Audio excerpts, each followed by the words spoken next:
So we're back for part 2 of the fireside chat on the patio or porch.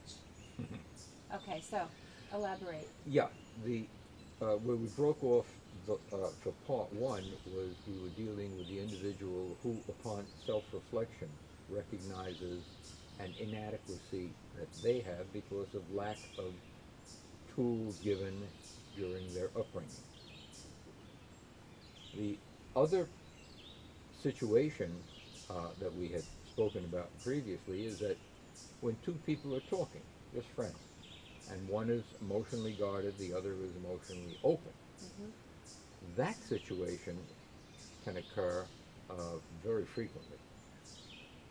And the problem is that the one who is emotionally open, reaching out to the person they're talking with, is going to have to evaluate whether or not what they are trying to do in all good conscience and with an open heart is able to be accepted. It can be actually seen as an affront by the person who is emotionally guarded, which means that it becomes extraordinarily important that if you're entering into a heart-to-heart kind of conversation with someone who appears to be emotionally guarded, you must request permission before even embarking on such a discussion.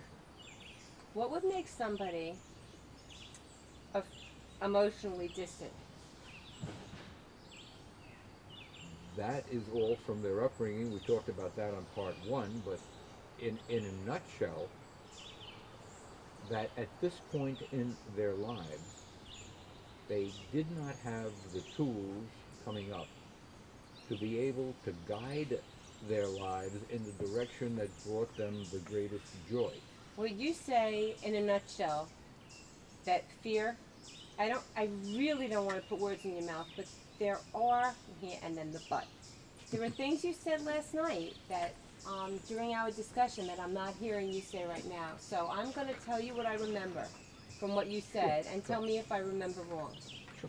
I thought I remembered you saying that when somebody lives in a type of fear, with the illusion of fear, that if I open up, I will get hurt. Oh, if I'm afraid that I'm going to be hurt, that's going to be devastating. And the entire illusion surrounding fear, what if, and if this, then that, keeps a person closed in.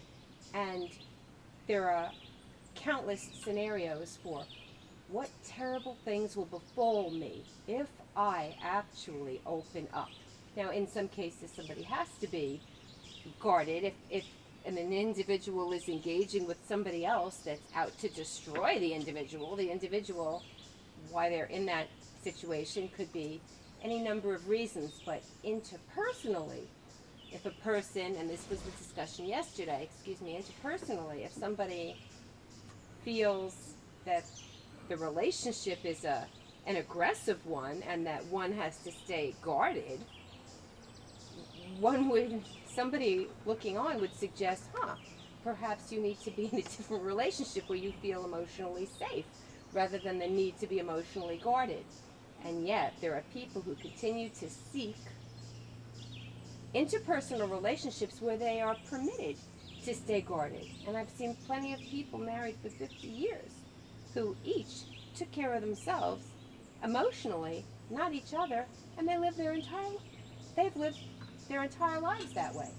So I think the discussion last night went in a direction that enlightened for me, we need to be careful the relationships we choose, or observe ourselves when we choose particular relationships, because that's telling of where we are emotionally, and maybe we don't want to fix that. And everybody else is saying, what are you doing with this person? Look at how you're acting.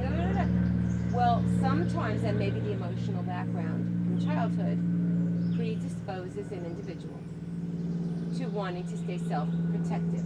This is the stuff we were talking about yesterday.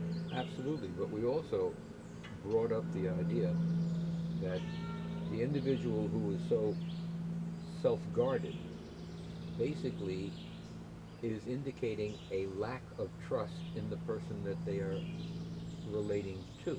Segment 3 will be lack of trust and how we can deal with that. We'll come back to segment 3. And that should also include in segment 3, I think, a discussion about the marital situation, which is different than the friend situation in a Okay. social We'll do that in setting. segment 3. Excellent.